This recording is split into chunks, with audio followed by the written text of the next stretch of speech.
La première chose qui amène à la richesse, c'est le travail. On ne devient pas riche en dormant.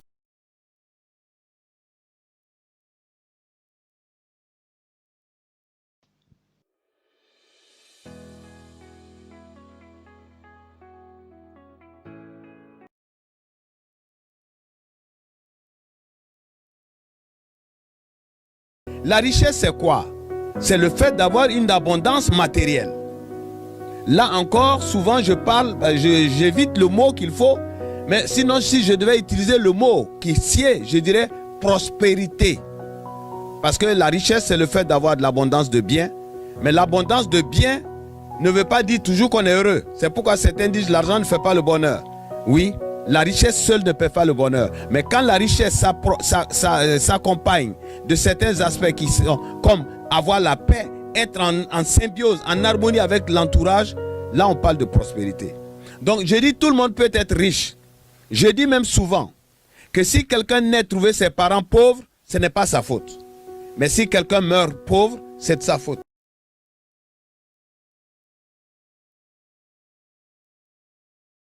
Quand on dit de s'accrocher à son rêve, ça veut dire s'attacher à ce rêve. Mais comment on s'attache? Il faut se donner les moyens de s'attacher. C'est-à-dire les moyens de faire en sorte qu'on ait une préoccupation, j'allais dire saine. Comment y arriver? Accrocher à un idéal, c'est la première chose d'abord pour la richesse. L'idéal. Je veux être riche. Alors quand on veut être riche,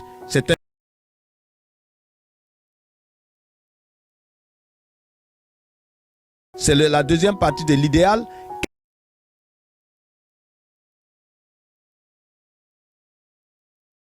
De ce moment, votre système, j'allais dire cérébral, j'allais dire vos méninges tournent pour vous amener vers cet objectif.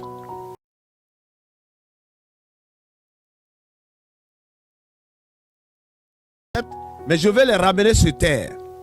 On ne peut pas être riche sans travail. C'est pourquoi je dis aujourd'hui que j'ai un peu mal de l'interprétation qui est donnée à tous ces livres qui sont sortis. Voilà, on peut être riche à ne rien faire, à dormir. On rêve de tout tant de systèmes qui sortent d'internet où on vous dit que facilement vous pouvez être riche. Non, non, je ne crois pas à cela.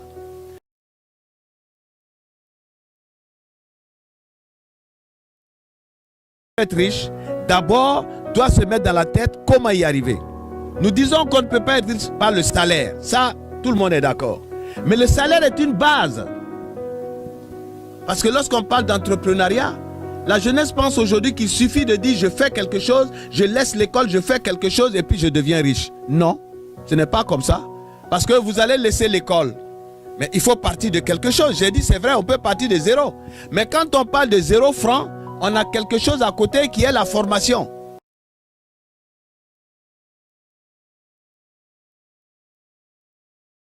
Que je peux aspirer à la richesse même si je pars de zéro. Il faut avoir un rêve d'abord.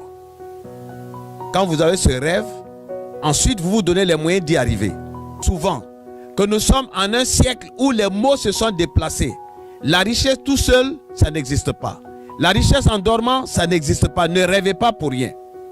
Donc la richesse aujourd'hui, comme ces gens qui ont écrit les livres, vous lisez leurs livres, vous n'allez pas au bout. Quand on interroge Robert Kiyosaki, quand on interroge le président Donald Trump, quand on interroge tous les milliardaires, ils vous parlent d'un système de réseautage, c'est-à-dire un système de solidarité.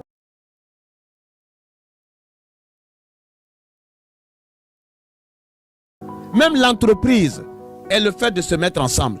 Quand je veux fabriquer des boutons, je ne suis pas moi seul en train de concevoir, fabriquer, sortir des tonnes de boutons. Je fais une entreprise, c'est-à-dire j'appelle des gens pour mettre avec moi, pour qu'on puisse travailler ensemble, partager ce que ça rapporte. Même l'administration, c'est la même chose. Quand on dit réseau, on donne toutes les connotations, mais c'est des choses que nous vivons. Se mettre ensemble.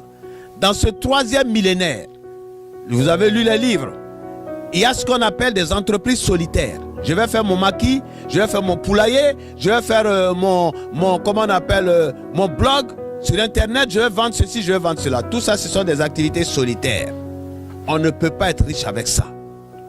La richesse se gagne, j'allais dire, en collectivité, en symbiose, en se mettant ensemble, en produisant du travail à une échelle plus étendue. J'ai dit souvent, je vends des bonbons, je suis tout seul. J'ai l'intelligence d'aller dans mon village, prendre des gens, 20 personnes, je viens, on vend les mêmes bonbons, je les envoie à divers points de la ville. Le soir, on vient me faire les comptes. Ce n'est pas la même chose que si je suis seul. Alors c'est cela qui peut amener quelqu'un à la richesse, pas autre chose.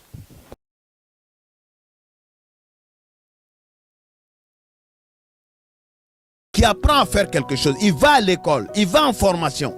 Je donne un exemple.